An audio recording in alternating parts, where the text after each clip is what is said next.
ಎಲ್ಲರಿಗೂ ಶುಭ ಮುಂಜಾನೆಯ ಶುಭಾಶಯಗಳನ್ನ ತಿಳಿಸುತ್ತೇನೆ. ನಾನು ಶಿವಲೀಲಾ ಸಿದ್ದಯ್ಯ ಹಿರೇಮಠ್.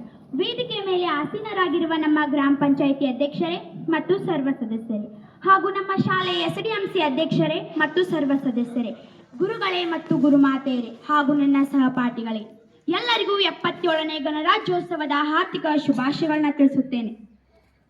ಈ ದಿನವು ಭಾರತದ ಪ್ರಜೆಗಳಾದ ನಾವು ಗೌರವ ಮತ್ತು ಭಕ್ತಿಪೂರ್ವಕವಾಗಿ ಸ್ಮರಿಸುವ ದಿನವಾಗಿದೆ. ಈ ಸಭೆಯ ಉದ್ದೇಶ ಇವತ್ತಿನ ವಿಶೇಷ ದಿನದ ಮಹತ್ವವನ್ನ ಎಲ್ಲ ಭಾರತೀಯರಿಗೆ ತಿಳಿಪಡಿಸುವುದು.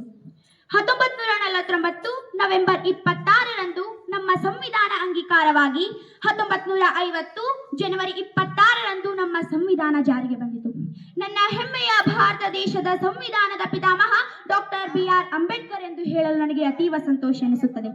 ಏಕೆಂದರೆ ನಮ್ಮ ಜೀವನದಲ್ಲಿ ಏನೇ ಕಷ್ಟ ಬಂದರೂ ಅವುಗಳನ್ನು ಮೆಟ್ಟಿ ನಿಲ್ಲಬೇಕು ಅಂತಹ ಬುದ್ಧಿಶಕ್ತಿ ಇರುವುದು ಅಂಬೇಡ್ಕರ್ ಅವರ ಜೀವನ ಚರಿತ್ರೆ ಓದಿದರೆ ತಿಳಿಯುತ್ತದೆ. ಸ್ಮಿತವಿರಲಿ ವದನದಲ್ಲಿ, ಕಿವಿಗೆ ಕೇಳಿಸದಿರಲಿ, ಹಿತವಿರಲಿ ವಚನದಲ್ಲಿ, ಋತವ ಬಿಡದಿರಲಿ, ಮಿತವಿರಲಿ ಮನಸ್ಸಿನುದ್ವೇಗದಲ್ಲಿ, ಭೋಗದಲ್ಲಿ, ಅತಿ ಬೇಡವೆಳಿಯ ಮಂಕುತಿಮ್ಮ ಎಂಬಂತೆ ನಮ್ಮ ಜೀವನದಲ್ಲಿ ಸುಖ ದುಃಖ ಇವೆರಡನ್ನು ಸಮನಾಗಿ ಸ್ವೀಕರಿಸಬೇಕು. ಏನೇ ಮಾಡಿದರೂ ಮಿತವಿರಲಿ ಎಂದು DVG ಅವರು ಹೇಳಿದ ಹಾಗೆ ನಮ್ಮ ದೇಶದಲ್ಲಿ ಮಹಾನ್ ತ್ಯಾಗಿಗಳು ತಮ್ಮ ಪ್ರಾಣವನ್ನು ಪಣಕ್ಕಿಟ್ಟು ನಮ್ಮೆಲ್ಲರಿಗೂ ಮಾರ್ಗದರ್ಶನ ನೀಡಿ ಹೋದರು. ಅವರು ಮಾಡಿದ ತ್ಯಾಗಕ್ಕಾದರೂ ನಾವು ಬೆಲೆ ತೆರಬೇಕಾಗಿದೆ. ನನ್ನ ಹೆಮ್ಮೆಯ ಭಾರತ ದೇಶದಲ್ಲಿ ಸ್ತ್ರೀಯರಿಗೆ ವಿಶೇಷ ಸ್ಥಾನಮಾನವಿದೆ. ಯತ್ರ ನಾರ್ಯಸ್ತು ಪೂಜಂತೆ ರಮಂತೆ ತತ್ರ ದೇವತಾ ಎಂದರೆ ಯಾವ ಸ್ಥಳದಲ್ಲಿ ಸ್ತ್ರೀಯರನ್ನ ನಾವು ಪೂಜ್ಯ ಭಾವನೆಯಿಂದ ಕಾಣುತ್ತೀವೋ ಅಲ್ಲಿ ದೇವತೆಗಳು ನೆಲೆಸಿರುತ್ತಾರೆ ಎಂಬ ಮಾತನ್ನು ನಾವು ಕೇಳಿದ್ದೀವಿ. ಆದರೆ ಈಗಿನ ಸ್ತ್ರೀಯರ ಸ್ಥಿತಿ ಗತಿ ನೋಡಿದರೆ ನಮಗೆ ತುಂಬಾ ಬೇಜಾರನಿಸುತ್ತದೆ.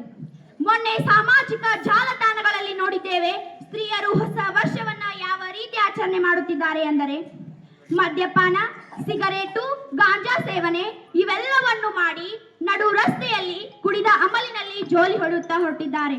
ಇದನ್ನು ನೋಡಿದರೆ ಎಲ್ಲಿಗೆ ಬಂತು ನಮ್ಮ ಸಂಸ್ಕೃತಿ? ಇದನ್ನು ನೋಡಿದರೆ ಕೇವಲ ನಾವೇ ನಮ್ಮ ಬೆನ್ನು ಚಪ್ಪರಿಸಿಕೊಂಡಂತಾಗಿದೆ.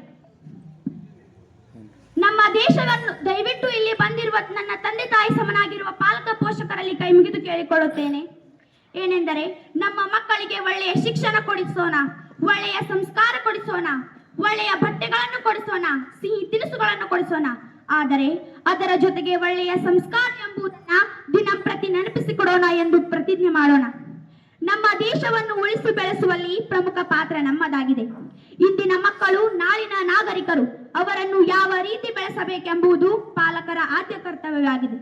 ನಮ್ಮ ಮನೆಯ ಹಿತ್ತಲಿನಲ್ಲಿ ಒಂದು ಗಿಡವನ್ನು ನೆಟ್ಟು ಅದಕ್ಕೆ ಯಾವ ರೀತಿ ಸಂಸ್ಕಾರ ನೀಡುತ್ತೇವೆ ಎಂದರೆ ನೀರು, ಗೊಬ್ಬರ ಇವೆಲ್ಲವನ್ನು ಹಾಕಿ ನಮಗೆ ಬೇಡವಾದ ಟೊಂಗೆಗಳನ್ನು ತೆಗೆದು ಬೇಕಾದ ಟೊಂಗೆಗಳನ್ನು ಕಾಯುತ್ತೇವೆ. ಆ ಗಿಡಕ್ಕೆ ಈ ರೀತಿ ಸಂಸ್ಕಾರ ನೀಡಿದರೆ ಅದೊಂದು ದಿನ ದೊಡ್ಡ ಹೆಮ್ಮರವಾಗಿ ಬೆಳೆದು ನಮ್ಮೆಲ್ಲರಿಗೂ ಸಿಹಿ ಹಣ್ಣುಗಳನ್ನು, ನೆರಳನ್ನು ಕೊಡುತ್ತದೆ.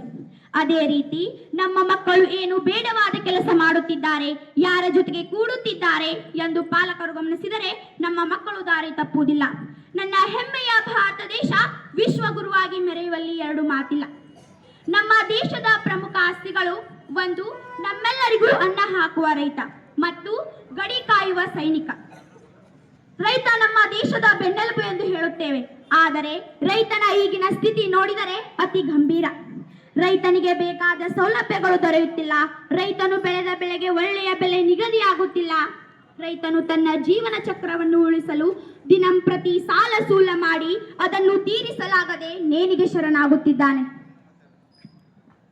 ಇದನ್ನು ನೋಡಿದರೆ ನಮ್ಮ ದೇಶ ಯಾವಾಗ ಅಭಿವೃದ್ಧಿ ಹೊಂದಲು ಸಾಧ್ಯ? ಅದೇ ಕೆಲವು ದಿನಗಳ ಹಿಂದೆ ನಮ್ಮ ರೈತರು ಕಬ್ಬಿಣದ ಬೆಲೆ ಹೆಚ್ಚಳಕ್ಕಾಗಿ ಹೋರಾಟ ಮಾಡಿದರು. 4-5 ದಿವಸಗಳಾದರೂ ಯಾವ ರಾಜಕಾರಣಿ, ಯಾವ ಮಂತ್ರಿಗಳು ಬರಲಿಲ್ಲ. ಹೋರಾಟ ಅಂತ್ಯಗೊಳ್ಳುವ ಸಮಯದಲ್ಲಿ ಬಂದರು. ಇದನ್ನು ನೋಡಿದರೆ ನಮ್ಮ ರೈತರ ಮೇಲಿಟ್ಟಿರುವ ಕಾಳಜಿ ತಿಳಿಯುತ್ತದೆ. ಅದೇ ಕೆಲವು ದಿನಗಳ ಹಿಂದೆ ಗದಗ ಜಿಲ್ಲೆಯ ಒಂದು ಚಿಕ್ಕ ಗ್ರಾಮದಲ್ಲಿ ಒಬ್ಬ ಬಡ ರೈತ ತನ್ನ ಮನೆಯ ಪಾಯ ತೆಗೆಯುವಾಗ 800 ಗ್ರಾಂ ಚಿನ್ನ ಸಿಕ್ಕಿತಂತೆ.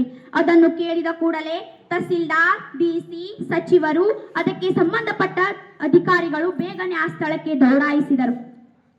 ಮುಖ್ಯಮಂತ್ರಿಯು ಸಹಿತ ಫೋನ್ ಕರೆ ಮಾಡಿ ವಿಚಾರಿಸಿದರು. ಸಿಕ್ಕಂತ ಮಡಿಕೆ ಮೇಲಿರುವ ಪ್ರೀತಿ ನಮ್ಮ ರೈತರ ಮೇಲೆ ಯಾಕಿಲ್ಲ? ಈ ರೀತಿ ಆದರೆ ನಮ್ಮ ದೇಶ, ನಮ್ಮ ರೈತ ಯಾವಾಗ ಅಭಿವೃದ್ಧಿ ಹೊಂದಲು ಸಾಧ್ಯ? ಇನ್ನು ಸೈನಿಕರ ವಿಚಾರಕ್ಕೆ ಬಂದರೆ, ಬಿಸಿಲೆನ್ನದೆ ಚಳಿಯನ್ನದೆ ಗಡಿಯಲ್ಲಿ ನಿಂತು ನಮ್ಮೆಲ್ಲರನ್ನು ಸಂರಕ್ಷಣೆ ಮಾಡುತ್ತಾರೆ. ಅವರೇನಾದರೂ ನಿದ್ರೆಗೆ ಜಾರಿದರೆ ನಮ್ಮ ವಿರೋಧಿಗಳು ನಮ್ಮನ್ನು ನೆಲಸಮ ಮಾಡುತ್ತಾರೆ.